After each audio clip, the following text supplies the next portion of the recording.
One day in the spring of 2006, a detective stood next to a refrigerator in her police station holding a container of evidence. She knew that what she was about to do with this evidence was a breach of protocol and could definitely get her in a lot of trouble. But that was not going to stop her.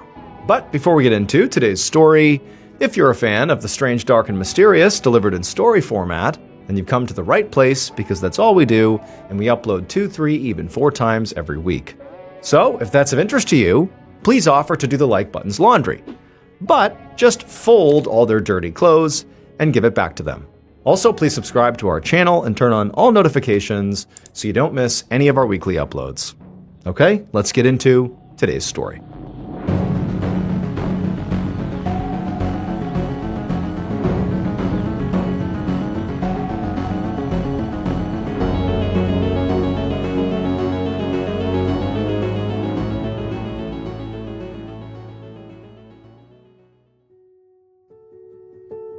On the afternoon of Wednesday, April 12, 2006, Dr. John Yelnick finished up his final exam of the day at his dental practice in the rural community of Blairsville, Pennsylvania.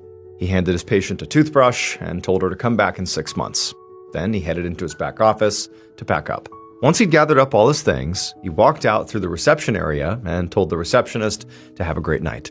She waved and gave John a big smile. However, as soon as John actually left the building, the smile faded from his face, because in reality, he had a lot of problems right now, and pretending to be happy all day was actually really exhausting. And so John walked across the lot, climbed into his car, and then began the half-mile drive from his dental practice to his house. So John had actually grown up in Blairsville, and it had been his lifelong dream to raise a family here. So when he graduated from dental school 13 years earlier, he could have set up shop in a big city and very likely made a higher salary right off the bat. But instead, he joined the practice of his own childhood dentist right in downtown Blairsville. And it would actually turn out that John was able to make a lot of money right here in his hometown. This dental practice really took off, in part because John himself was really charming and great with kids, and so lots of families wanted to come here. And so what John had done is, with the extra money he was making, basically above and beyond what he expected, he took that extra money and invested it into real estate and became a millionaire by the time he was in his 30s. However, it was not until John met his wife, Michelle, that he really felt like he had made it in life. Michelle was a single mother with 2 children, and to John, this was actually perfect, because it meant that she came with a ready-made family. Now, John's friends were sort of worried that Michelle only wanted John for his money, but when John's mom got sick with cancer, Michelle took on the responsibility of being her full-time caregiver. And for John, that was all the proof that he ever needed that Michelle truly cared for him. And so the pair got married in 1997, and they actually adopted a little boy named JJ shortly after their marriage. And so altogether, they had 3 children. And together, this new big family moved into this big house with a pool and a hot tub. It was like everything was perfect. However, now, as John arrived back home and pulled into the driveway of his very modest home, and he sat there just staring at this new place he was currently living, he just thought to himself, like, how had everything fallen apart so completely? These days, John was very tight on money.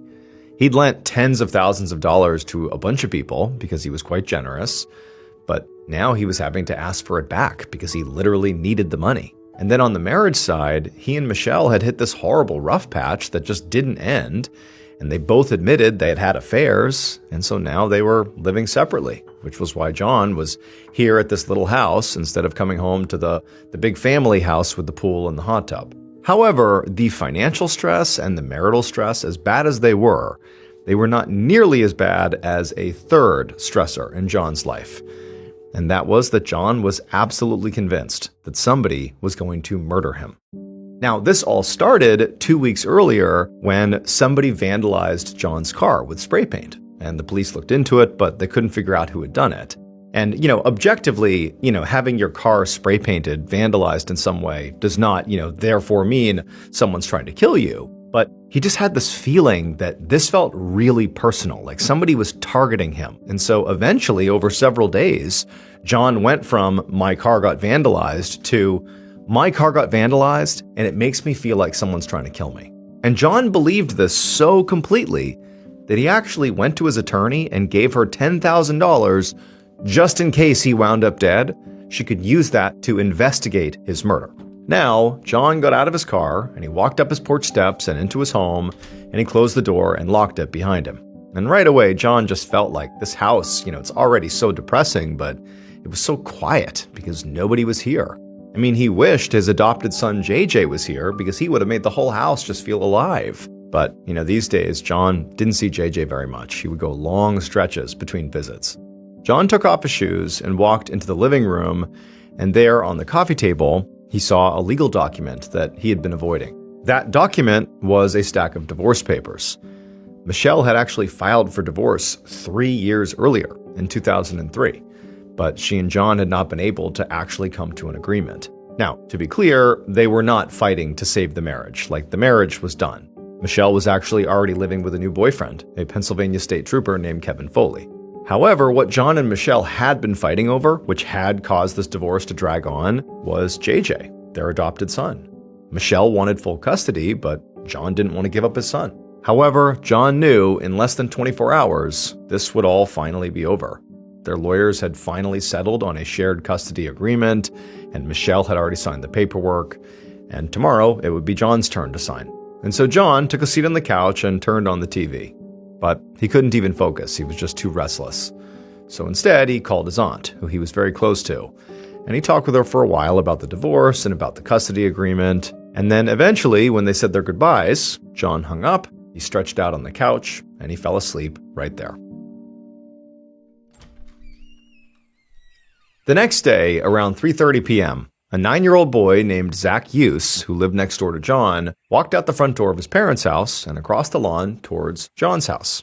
Zach wanted to see if John's son, JJ, could come out and play. He wasn't sure if JJ would actually be around, since JJ did split time between his mother and his father's place, but, he figured it was worth a shot. But when Zach reached the front steps to John and JJ's house, he stopped, because he saw there was this little glass panel to the left of the front door that had been broken, shattered. There was glass on the porch.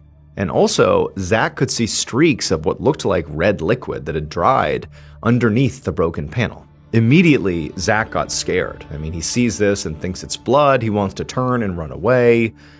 But he thought about his friend JJ, and he was worried that maybe he was in some kind of trouble, so he couldn't just abandon him.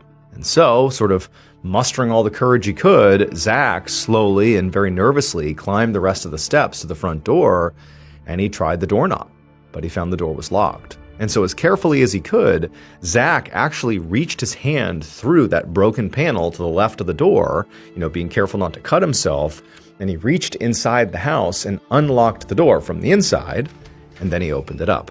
And as soon as he stepped into the house, he saw there were papers strewn everywhere, and there was a body laying motionless on the floor, covered in blood. At that point, Zach turned around and he ran.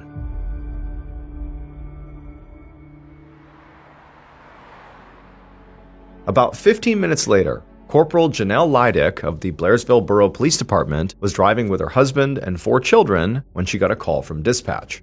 A 911 call had come in from a normally very quiet residential street, but the details were still a bit confusing. Dispatch just said there had been a cardiac arrest and that Corporal Leidick was needed at the scene. There was no other information available. So, thinking the call was sort of a run-of-the-mill heart attack, Leidick, with her family, just drove straight over there. However, when she actually pulled up to the home and got out of her vehicle, she could tell that this was not a heart attack. She saw there was a patrol officer waiting for her on the porch, and his face looked grim. Leidick walked over to him, and he immediately pointed out that broken glass and the blood that, appeared to be stained to the ground. And so she asked him, what's going on here? I was told this was a cardiac arrest. And all he said was, it's probably best if you just go in and look for yourself. So Leidick, she turned and waved to her husband and kids, sort of signaling everything's fine, just give me a minute. And then she stepped inside the house. And right away, she was sort of struck by what she saw. The whole foyer was splashed with blood all over the floor and the walls. And there, in the center of it, amongst, all these papers strewn about, was the most mutilated body she had ever seen.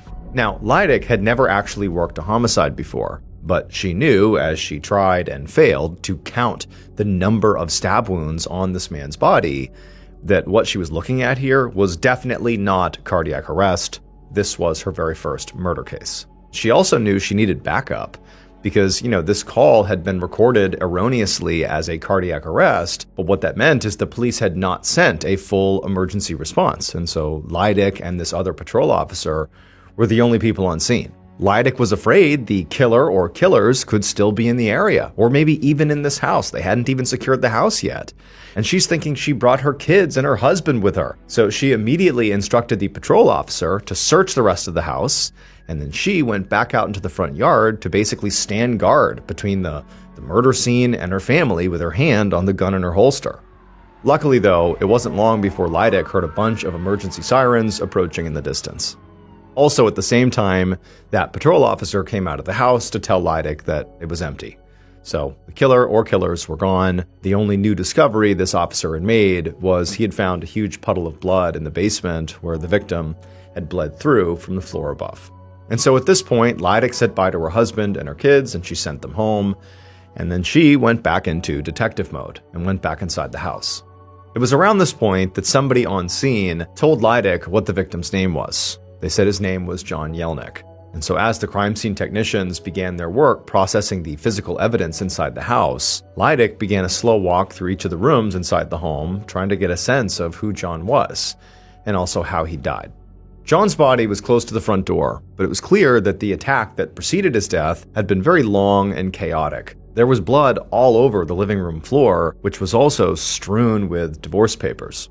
John's body was also found barefoot. However, there were bloody shoe prints in the house, and these prints were far too big to belong to that little boy who found the body, Zach. So Leidick figured they must belong to the killer or killers. And so the crime scene techs were already measuring the prints to try to determine the killer's shoe size. As Leidick continued walking through the house, she didn't see anything that at least overtly looked like it could have been used as a murder weapon. She also didn't see any evidence of a robbery. The TV hadn't been taken, no drawers or cabinets appeared to have been opened, and so on. And to Leidick, this actually made sense. I mean, the murder appeared to be extremely violent and so very likely quite personal, which suggested that whoever the killer was, or killers, the only thing they had really wanted when they entered this home was apparently for John to die horribly. She finished her sweep of the scene, ending up in the living room where it looked to her like the attack had begun. And that's when she noticed a check on the coffee table, right next to some of the divorce papers. The check was made out to the victim, John Yelnick, for $15,000. And attached to the check was a note asking John to hold off for a few days before he deposited it. The check and note were from somebody named Melissa Use. And when Leidick saw that, she did a double take. Use was the last name of the neighborhood boy, Zach, who had discovered John's body. And so Leidick wondered if Melissa Use was related to Zach Use, the boy. And so now Corporal Leidick realized that here on the coffee table, she had her first two legitimate leads. One, her victim was in the middle of a divorce. And someone, maybe his next door neighbor if Melissa was connected to Zach, owed him a lot of money that apparently she couldn't quite afford to pay back in one go, that she had to tell John to don't cash this right away.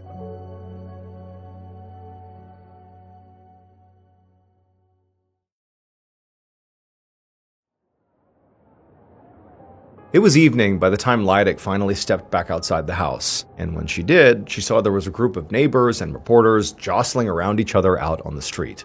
So Blairsville almost never had murders, and so Leidick knew this was obviously going to be a huge story. But for now, as much as she knew she was going to get hounded by reporters as she passed by them, she just needed to keep on walking because she had to get back to the station to get organized for interviews tomorrow, like with suspects. However, before she could even walk down the front steps, one of the other officers on scene came over to her with an update. Over the last few hours, the police had fanned out across the neighborhood to speak to people to see if anybody had seen or heard anything unusual.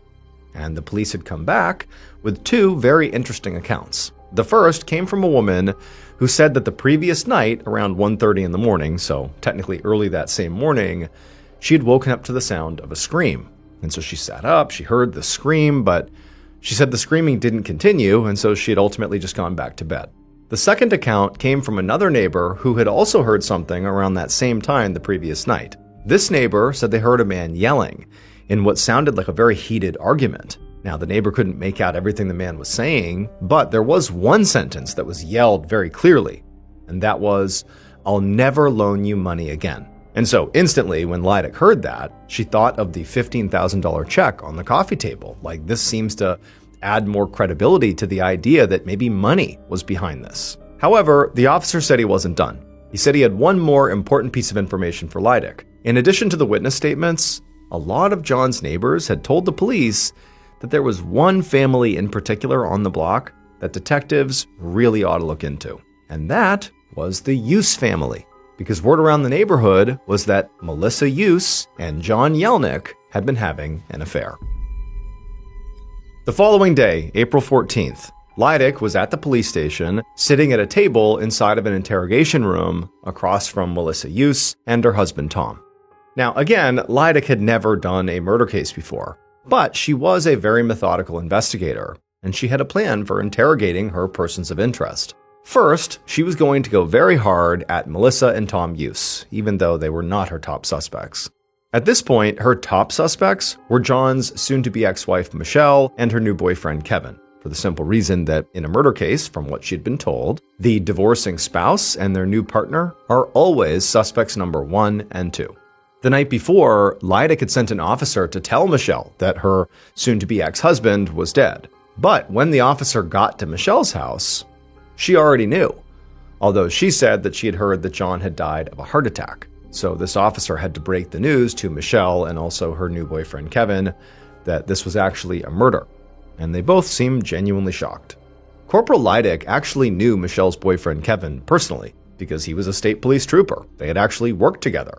But now, Leidick was going to have to investigate her colleague Kevin, because he's one of the suspects, which was obviously very touchy, especially amongst cops. And so what Leidick wanted to do was gather more information, before she spoke to Michelle and Kevin. First, what she wanted to do was rule the Uses out as suspects, and she wanted to also get the results of the autopsy, which was scheduled to take place later that day. So now, Leidick looked across the interrogation table at John's neighbors, Melissa and Tom Use.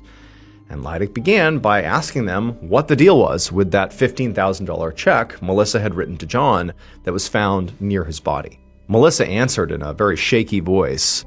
She explained that she and John had been friends since about 9th grade, and she was planning to open a new bakery in town. And John had just loaned her $15,000 to help her out with that. But then sort of out of nowhere, he'd asked for the money back. Melissa said she'd been really disappointed when he did this, but she also knew John was in the middle of a very expensive divorce, so she understood. She said that she had only had $14,000 in her account when she wrote the check. And so that's why she had also left that note for John along with the check, asking him not to cash it for a few days until she got that last $1,000 together. Leidick watched Melissa closely as she said all this. She did seem truly distraught over John's death, and that the money really didn't seem like a big issue to her at all relative to John's death. But for Leidick, the obvious warmth that Melissa clearly felt for John raised another, more sensitive question here.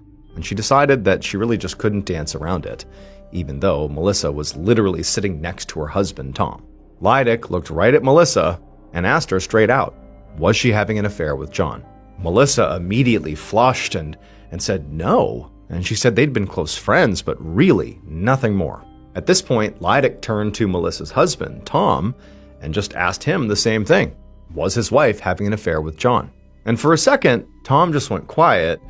But then when he finally spoke, he didn't sound angry or upset. He just seemed really nervous. And he basically refused to answer the question. And instead, he just kept repeating that he really had to go take care of his kids now. Now, Leidick knew this had been a very blunt thing to ask. But Tom's reaction to this question was really suspicious. And so by the time Leidick told Melissa and Tom that they could go, Tom had firmly established himself in Leidick's mind as a clear person of interest.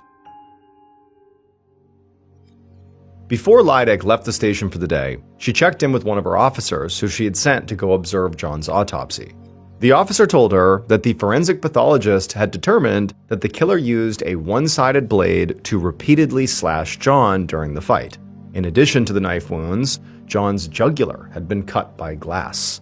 and John also had defensive wounds on his hands as well as cuts on his back, which suggested he had at one point tried to run away.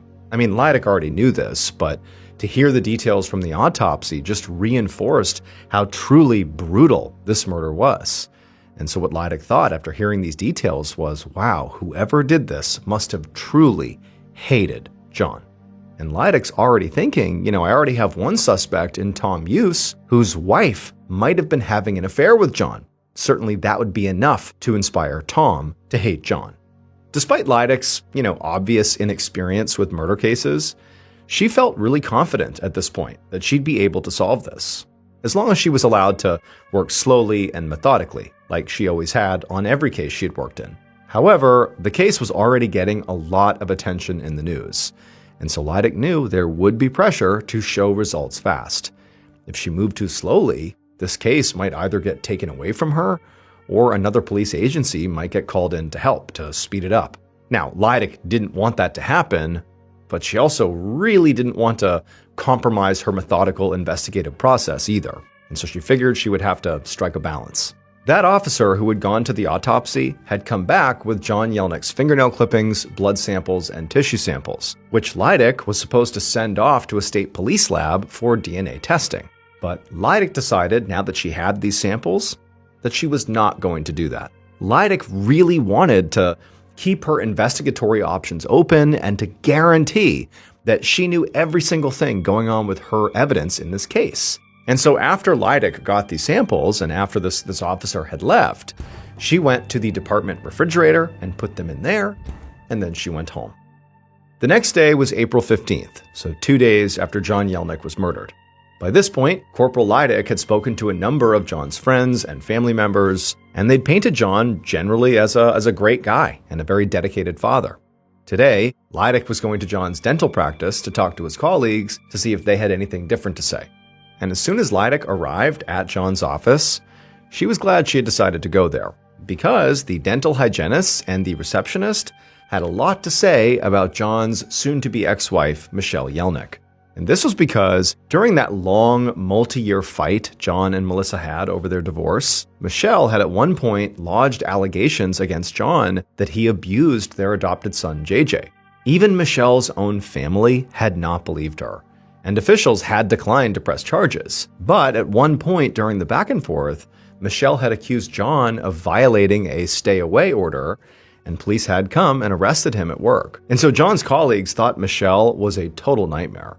She also called the office regularly to demand money, and John often caved and gave it to her. But actually, according to one of the hygienists, Michelle had called just a few days before the murder, and that time, John had actually refused to speak to her. And this detail definitely caught Leidick's ear.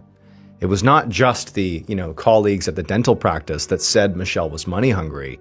A lot of John's friends said that. They said it was Michelle who wanted the big house with the pool and the hot tub. But John really had never felt comfortable with that, flashy lifestyle. And to many of John's friends and colleagues, it was that contrast between he and Michelle that ultimately sort of drove them apart. And so Leidick began to wonder, maybe John and Michelle had a fight about money a few days before his murder, where Michelle's calling, trying to demand money. John's not taking her call.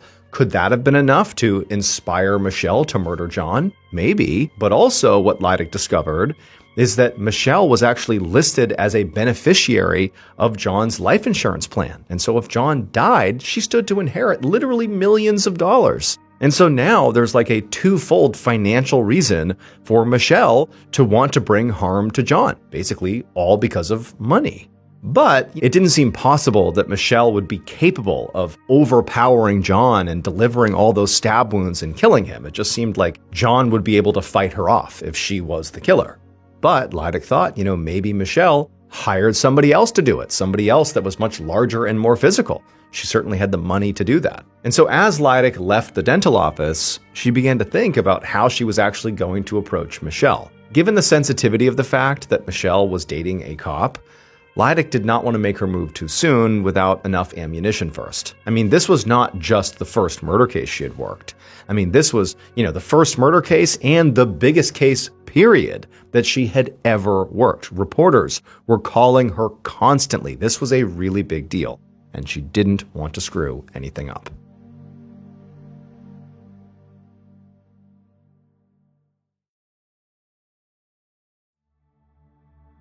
John Yelnick's funeral was held on Wednesday, April 19th, so 6 days after the murder.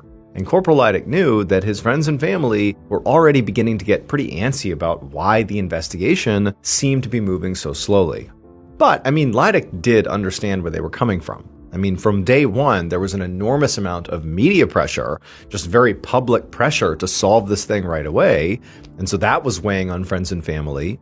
And also, John himself, before he was killed, had this paranoia that he was going to be murdered. And now he's turned up dead. It just seemed like a crazy coincidence, or that John knew something, that this really was a prediction that came true. But Leidick also felt like John's friends and family just didn't understand why this was taking the time it was taking. She wasn't just being slow. She was being careful. That was her way. Without any real departmental guidance on how to actually work a homicide, Leidick had developed a very, careful method of her own. And for the next several months, Leidick continued to follow her protocol. And she did take her time, but again, with intention. The crime scene unit had not turned up any matchable DNA or fingerprints at the crime scene, and the bloody footprints they found didn't belong to any of Leidick's suspects. And so for now, Leidick was really relying heavily on interviews. And Leidick, she would run down every single tip and rumor that she could find, systematically ruling things out one by one. And as she did this, she always kept tabs on her three best suspects, Tom Use, Kevin Foley, and Michelle Yelnick. But she made no move to arrest any of them. Sometimes the complaints from the public and from John Yelnick's own family about, her failure to solve this case more quickly did get to her, but she was determined to manage the case her way. She felt like she was on the right path. That was until Melissa Use, so John's alleged affair partner and next-door neighbor, hired a pair of psychics.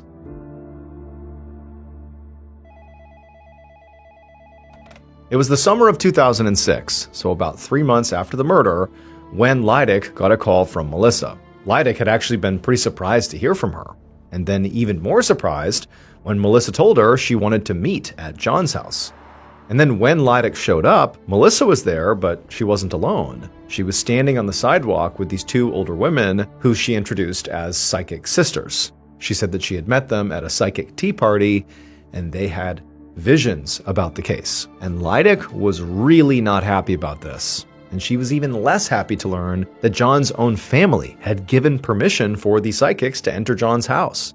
But Leidick also knew that John's family was getting really edgy, and if she wanted more time to work on her case, she needed to placate them. If that meant working with these psychics contacted by one of the suspects' wives, then that was what Leidick was going to do. And so Leidick followed Melissa and the psychic sisters as they walked into John's front yard and began saying they felt hot and cold patches, and, Leidick is doing her best not to roll her eyes. And then when they went into the house, which had not been cleaned out after the murder and so was still splattered with blood, the psychic sisters had a premonition that told them the killing had happened in the dining room area. And then the psychic said they saw a knife and they saw stab wounds and a bloody footprint, and they said the killer drove a black or red car, and that the killer was not Melissa Use's husband, Tom. Now, Melissa, as she listened to the psychic speak, she seemed really excited by this, but Leidick thought it was all ridiculous. The blood that they were literally looking at inside the home made it pretty obvious where the killing had happened. And the details of John's death and the huge police investigation that followed had been all over the news. And so the things the psychics were saying were easy to learn before showing up here. These are not revelations. And the fact that these psychics, who Melissa herself had brought here and hired, were now exonerating Melissa's husband was not very convincing. And so as the group finally left the house, the only thing Leidick thought these psychics had been good for was taking some of the pressure off her slow but steady investigation. She knew that at this point, John Yelnick's family had lost faith in her. But what they didn't know is she still had one more thing she wanted to try. She just had to wait for the right time to use it. Fast forward to February of 2007, so 10 months after the murder. And at this point, Corporal Leidick finally got her chance. John's cousins made an impassioned plea to the Pennsylvania Attorney General's office to take over the investigation.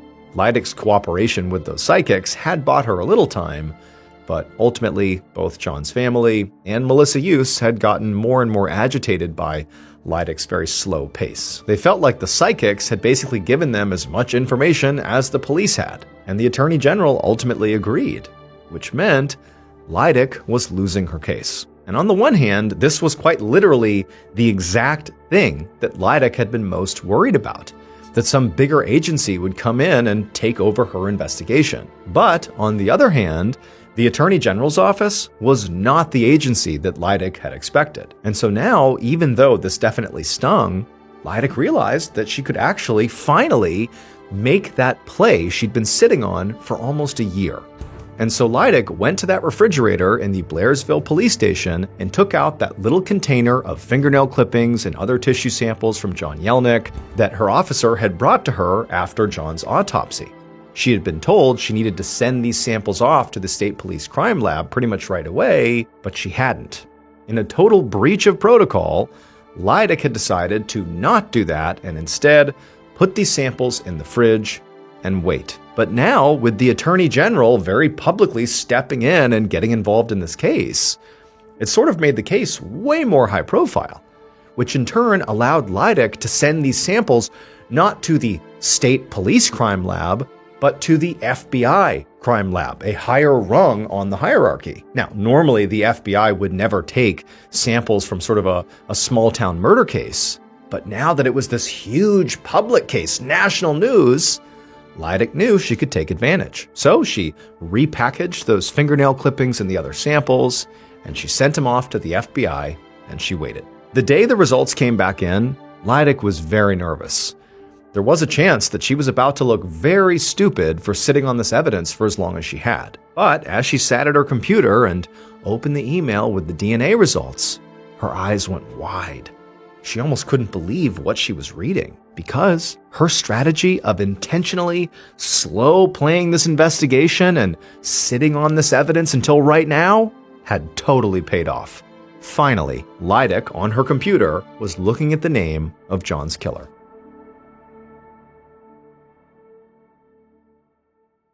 Based on evidence collected at the crime scene and tested by the FBI, this is a reconstruction of what authorities believe happened to John Yelnick in the early morning hours of April 13th, 2006.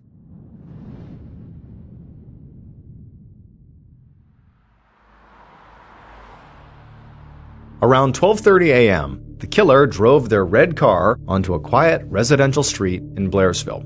They eventually came to a stop in front of a modest brick home. There, they cut their lights. The killer climbed out and looked around the neighborhood to make sure no one was watching, but it was dark and silent. So, the killer left the street and walked around to the back of this home and then slipped inside of it through an unlocked back door. Once inside, the killer walked through the dining room and then into the living room where they found John Yelnick sleeping on the couch. The killer gripped a single-edged knife in their fist, and they walked right up to John, and they raised the blade up and then brought it down directly onto John. Instantly, John woke up and began screaming, and he put his hands up to try to protect himself, and he even tried clawing at the killer, getting the killer's skin under his fingernails. And so John eventually rolled off the couch, desperate to get away. John eventually got up and sort of began to stumble away, but the killer chased him down, and the two began to wrestle. And as they're struggling and the killer is stabbing John, John's flailing his arms around, and he eventually hit the divorce papers on the coffee table, throwing them everywhere. And then eventually, somehow, just on pure adrenaline, John broke away from the killer and tried to run for the front door. John eventually did make it to the front foyer, and he actually reached for the front door, but the killer actually shoved John as he did that, and John went flying towards that pane of glass to the side of the door, and his head went through the glass, and when his head went through, some of the glass severed his jugular, and then John bled to death right there. The killer watched until John was totally still. At that point, they walked back out of the home, tracking John's blood right back out the door. The killer was very confident they would never be caught, primarily because the killer knew people trusted them with their lives. The killer was Michelle's new boyfriend, Pennsylvania State Police Trooper Kevin Foley. And the fact that he was a cop was the very reason Corporal Leidick had decided not to send all of that evidence to the state police crime lab.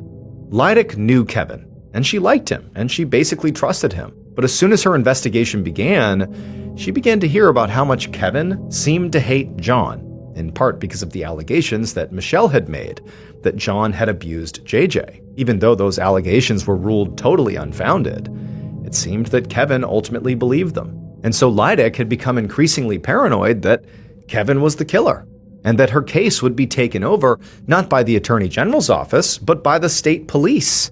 And she was afraid that if Kevin was guilty here, well, she couldn't really trust the state police crime lab to not potentially cover up evidence. Or maybe Kevin would get involved, find out, and he would cover it up. It just was too risky, and so she didn't want to send the evidence to the state crime lab. So Leidick had done something really risky.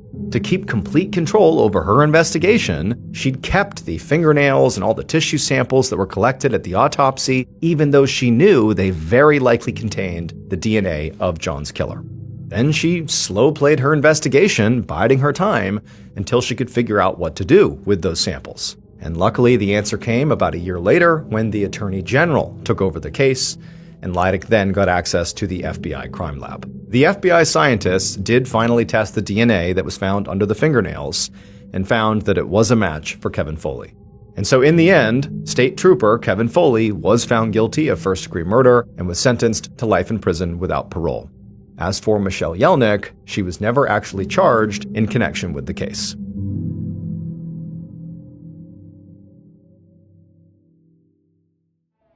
Hey everyone, just a reminder, I'm going on tour this year, which means if you go, you can experience never-before-heard stories from me live and in person. We did this in 2024 and people loved it. So get your tickets today at tour.ballenstudios.com right now before they sell out. That's tour.ballenstudios.com. I can't wait to see you all at the shows. Thank you so much for watching. Let me know what you thought of today's episode in the comments. And remember, we have a whole playlist of true crime episodes ready for you to binge right now. So click here and give them a watch. All right, until next time, see ya. Today, we have two stories about people who finally got to attend an event that they'd been working toward for years, but in both cases, actually going to these events would turn out to be the biggest mistakes of their lives. But before we get into today's stories, if you're a fan of the strange, dark, and mysterious delivered in story format, then you've come to the right place because that's all we do, and we upload 2, 3, even 4 times every week. So if that's of interest to you, please offer to shovel the snow off the like button's driveway.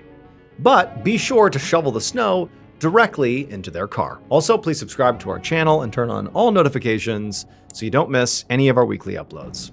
Okay, let's get into our first story called The Evidence.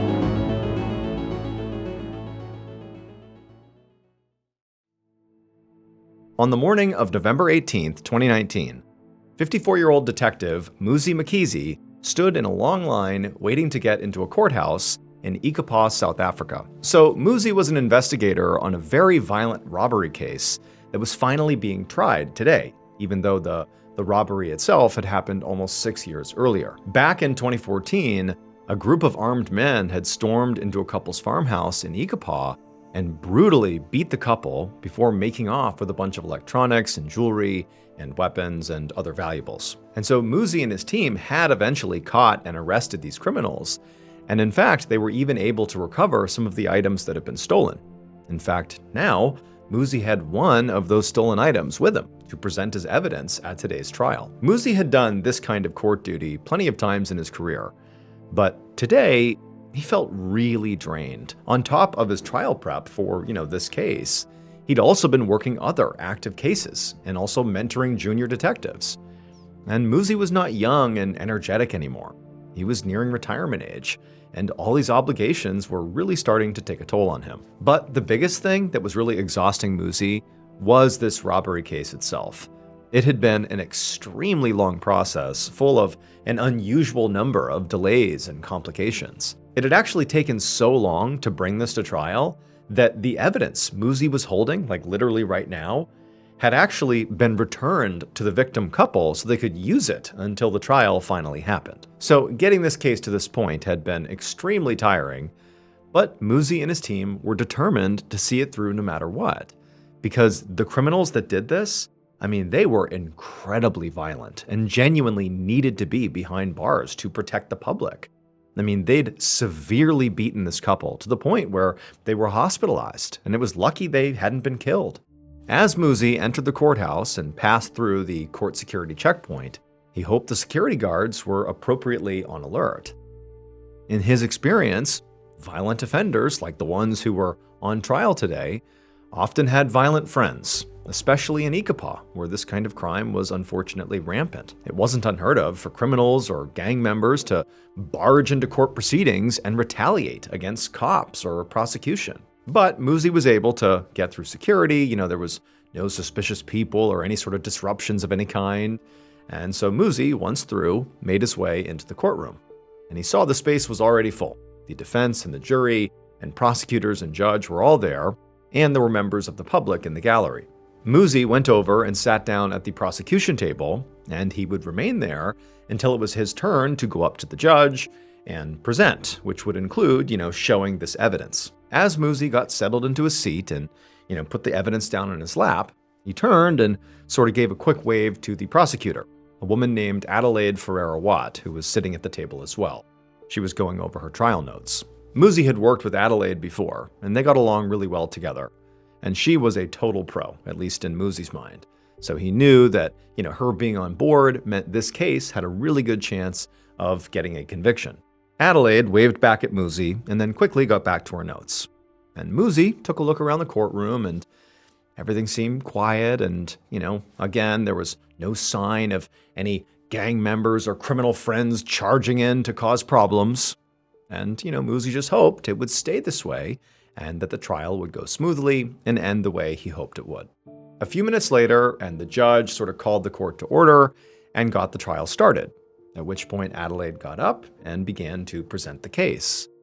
And at this moment, despite the fact that Muzi had waited almost 6 years to get to this point, at this moment when it finally was happening, he just felt this enormous wave of exhaustion sweep over him. He wasn't energized, it was sort of the opposite. It was like relief. And also, the room they were in was pretty hot, and, he was pretty tired, and before long, his eyelids got heavier, and eventually his head kind of slumped over to the side, and he dozed off. And at first, everything was fine. For a couple of minutes, Muzi just slept in the courtroom, and nobody even noticed or cared. Everything was okay. But then at some point, there was this sudden, very loud scraping sound. It was the sound of a bunch of chairs in the courtroom moving across the ground, and it was just very loud, and it woke Muzi up, but like really abruptly. He was startled by the sound, and when he woke up, like in his, sudden jolting awake, he dropped the evidence that he was supposed to be in charge of onto the ground. And so he's getting up, he's getting his bearings, realizing that it's kind of embarrassing. He was asleep. Did anybody see him? Like, what's going on? Everyone's moving around. He sees the evidence on the ground. So he goes under the table, he scoops the evidence back up. And as he's sitting back up, he hears this loud, like deafening bang echo through the courtroom. And he still really doesn't know what's going on. He just woke up. It's sort of chaotic in the room. And then he hears this scream coming from the side, sort of over to his right. And he turns and he realizes the scream came from the prosecutor, Adelaide. And so Muzi looks over the table and he sees Adelaide laying on the ground and she's clutching her hip. And her hip is now gushing blood. And so obviously she's been attacked. That loud banging sound he heard was almost certainly a gunshot or an explosion of some kind. And so Muzi immediately is thinking, clearly the friends or affiliates of these criminals on trial have stormed the courthouse and they've attacked us. They've attacked Adelaide. Are there more shooters here? Are there more attackers in the building? And so Muzi, who again, he's only woken up like 30 seconds ago, he's still sort of confused. He begins looking around the courthouse for, perpetrators, someone who's attacking, a gunman or something. But all he sees is just the chaos of people trying to flee the courthouse. and others rushing up to Adelaide to try to render care. Like, there were no perpetrators, there were no gunmen, there was nothing, it was just chaos. And so for a second, Muzi is just sitting there, not really even sure what to do, almost like paralyzed by shock, and also, again, he's just woken up, he's sort of getting his bearings. And then he thinks of something, he's looking around the courthouse, this crazy scene, and he realizes that there is no gunman, there's no perpetrator, there's nobody, there's nothing, which can only mean one thing. So to understand what happened inside of that courtroom, you first have to understand something about South African police procedure. And that is that in South Africa, as in most countries, after evidence is taken from the scene of a crime, it's examined and determined to be safe and then transferred to an exhibit room until it's time for trial. However, unlike in other parts of the world, in South Africa, there are exceptions to this procedure. And this trial had taken almost 6 years to start. And because of that huge time lag, some of the evidence that was recovered from the robbers' homes had actually been returned to the victim couple it was taken from, so they could just use it until the trial finally happened. The couple had returned that particular evidence to the police that morning, and Muzi had been charged with bringing that evidence to court and literally holding that evidence. But Muzi, when he did this, didn't double check to make sure this evidence was safe to be in a courtroom. And sometime after Muzi fell asleep in the courtroom, the judge had announced that it was time to take a break. And so the scraping of chairs that woke him up was the sound of people getting up to leave. But for Muzi, it startled him and he sat up really suddenly, what's going on? And he dropped this evidence onto the ground. And it would turn out this was like the worst thing that could have possibly happened, because this particular evidence was a shotgun. And when Muzi, sort of in his panicked, instinctive state, when he first woke up and he saw the evidence on the ground, he reached down to grab it, to pick it back up, because he was supposed to hold this thing for the whole trial and present it. The last thing he needed is people to see that he had fallen asleep and dropped it on the ground. But when he scooped it up, the gun, again, because it had not been re-examined, it would turn out it was still loaded. And so as he scooped it up, he accidentally hit the trigger and fired it, and it hit Adelaide, severed an artery, and killed her. But Muzi, was so confused by the chaos of the scene that at first, he didn't even realize he had fired the gun. He just scooped up the gun, heard the bang, and he's like, what's going on here? And it was when he realized there was no gunman that he looked down and he realized the shotgun was aimed right at Adelaide. He must have shot her. Muzi ultimately pled guilty to culpable homicide and negligence, and he was ordered to serve a 6-year prison sentence. However, it was suspended. Have you ever wished you could consume the strange, dark, and mysterious in a live storytelling event? Well, that dream is becoming a reality this year because I'm coming back with another live tour. This year's tour is also going to include a whole bunch of new locations, including the West Coast of the United States, all across the United States, and also one international city. We put together an absolutely amazing show with a whole bunch of awesome stories, including stories you will not hear anywhere else. New content you can only get if you come to this show. But if you want to see it, you gotta act fast because tickets are available right now. If you want tickets, go to tour.ballenstudios.com or click the link in the description below. Again, that is tour.ballenstudios.com. Also, I'm going to be giving away an all expenses paid for trip to come meet me at one of my live shows. That will include airfare, hotel, come hang out with me backstage. It's gonna be a whole thing. And so if you want to potentially win that, all you have to do is donate to win at fandiem.com/MrBallen. That is fandiem.com/MrBallen. Get your tickets and enter the sweepstakes today. I can't wait to see you at the show.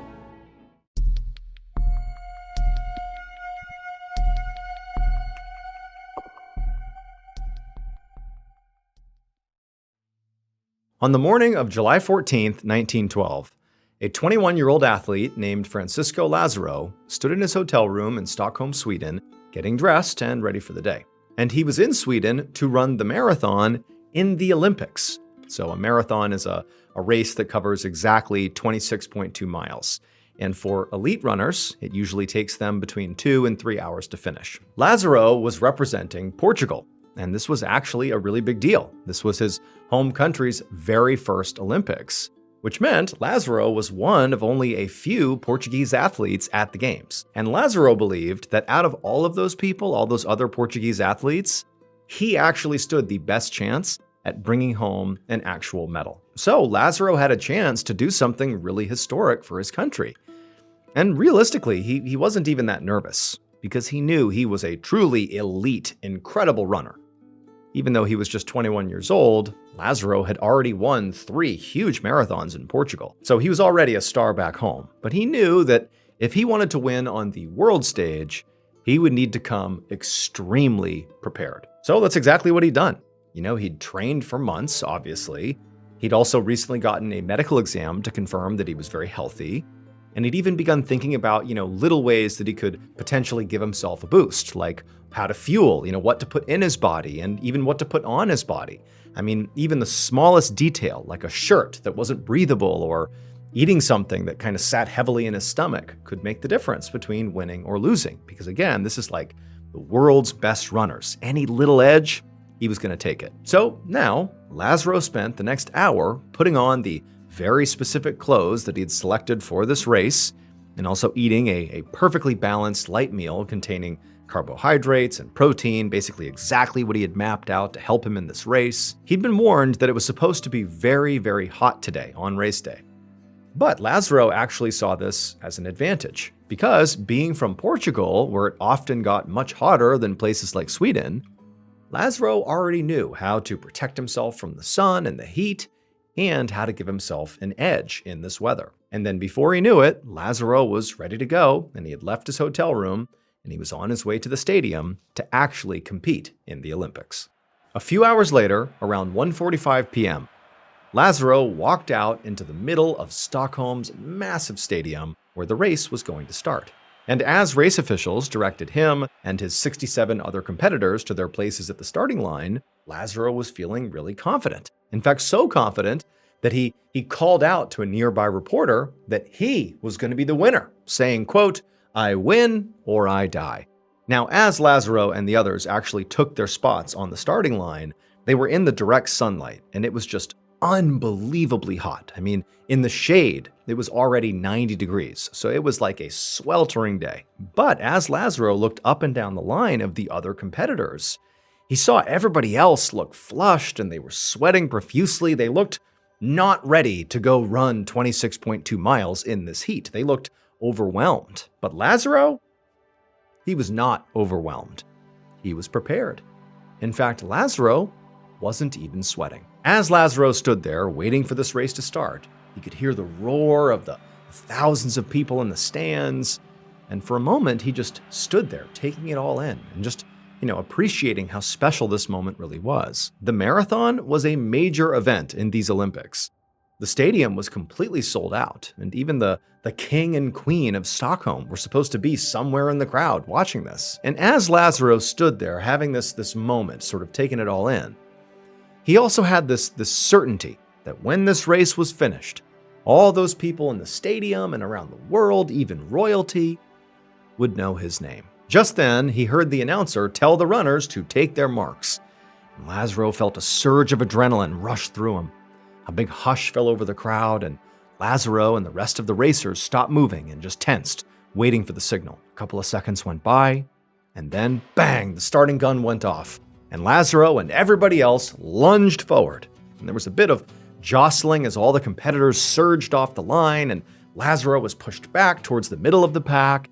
And right off the bat, Lázaro was a little surprised by how quick the overall pace was. But Lázaro still wasn't worried. He'd studied this course extensively, and he knew that he'd have a chance to get out in front of his competitors pretty soon. This marathon route was very flat, but Lázaro was used to competing in Portugal, which had much more mountainous terrain. So he was sure that once the other runners invariably started to get tired, especially from this hot weather, he'd still be feeling fine, and he could move out in front. So Lázaro just decided to hang back and wait to make his move as they moved out of the stadium and onto the dirt road beyond. And for the next hour and a half, he stuck to his plan and just kept his pace steady in the back. He knew, at some point, people would begin falling off as the heat wore down on them and they got tired, and he'd be able to make his way up, so he wasn't rushing, he was just waiting, biding his time, staying confident. In fact, as he was sort of keeping his pace in the back, he even was able to give another soundbite to one of the reporters that was on the road, telling her that he was feeling great. For the first half of this marathon, Lazaro really felt like he was running the race of his life. It was like everything in his training and in his background had prepared him to excel here on the world stage. He was consistently moving past runners, some of whom were really struggling in the heat because they clearly weren't used to it. Some had actually stopped running altogether and just put their hands on their knees, while others just sat on the ground, unable to get up. So basically everything was playing out exactly the way Lazaro expected it to. He was, making his move slowly but surely towards the front of the pack. However, as great as this race was going for Lazaro, something changed at around the 19-mile mark. He just felt really off. His legs got a really heavy, just like lead feeling, and a few minutes later, his vision started to get blurry. Lazaro kept on running and, told himself he was fine, and that this was just, late race fatigue kicking in. And for what it's worth, it is pretty common for marathon runners to say that at about the 19 to 20 mile mark, that's sort of the real halfway of the race, not the 13-mile mark. The 20-mile mark is where your body really starts to struggle. That last 6 miles is notoriously brutal. And so he's basically saying that that's normal. This happens when you hit about 20 miles. And so as Lazaro worked as hard as he could to put one foot in front of the other and just to keep on going, he began telling himself that, this was worth it. At the end of this, there was a stadium packed with people who would be screaming his name, and he was still making such great progress. He could still win this race. But then, just a little bit later, his legs went from feeling heavy to just completely giving out. And he slammed to the ground, and then his whole body began to convulse. Within the hour, at a local hospital, an emergency doctor greeted a crew of Olympic medical staff as they wheeled in a man on a stretcher. They explained that this man was named Francisco Lazaro, and he'd collapsed in the middle of the marathon. And the doctor was really not surprised by this. He knew the Olympic paramedics had been swamped all day, helping other marathon runners who'd gotten sick from this really oppressive heat. However, as soon as this doctor began specifically examining Lazaro, he knew that this case was different and was much, much more serious. His other patients that day had all relatively mild symptoms like sweating and general fatigue and dizziness, which had easily been cured by providing water and cooling them off. But Lazaro, he was twitching and convulsing, and he was shouting deliriously that he'd won the race. So the doctor rushed him into an exam room and took his temperature. And when he saw it was 106.7 degrees Fahrenheit, he knew this situation was critical. A temperature that high was often fatal, and Lazaro's organs were likely already shutting down. And so the doctor yelled for nurses and other medical staff to bring in some water and some ice, but Lazaro, he did not respond to the hospital's treatments. And as the hours passed by, Lazaro actually got worse.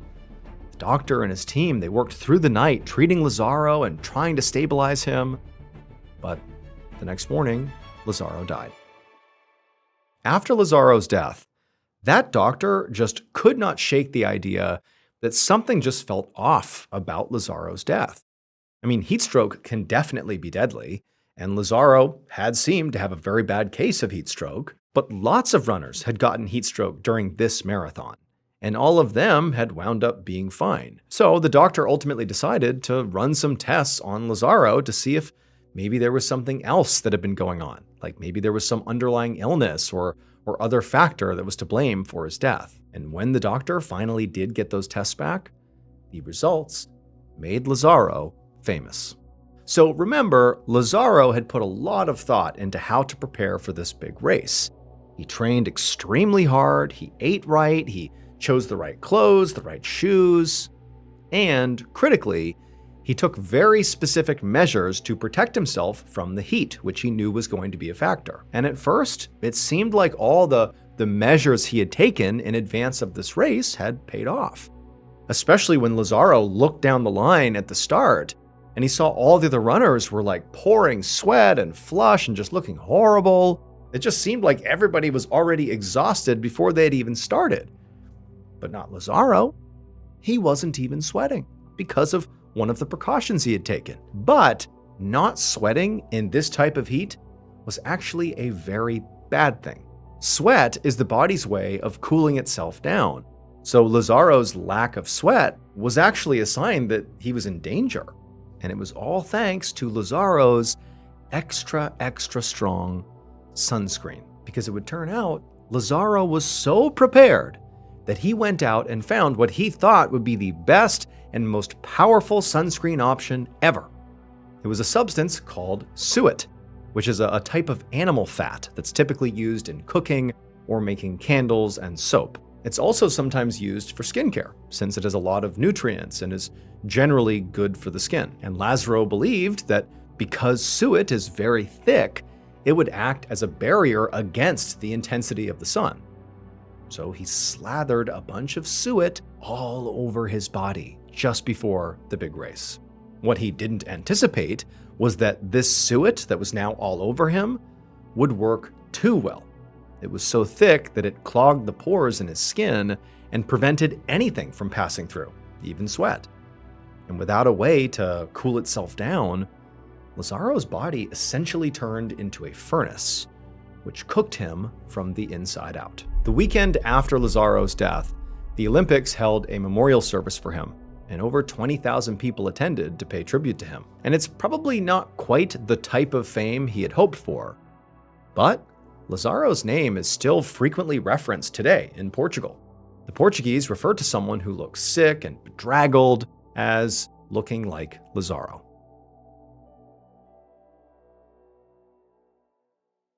Hey everyone, just a reminder, I'm going on tour this year, which means if you go, you can experience never-before-heard stories from me live and in person.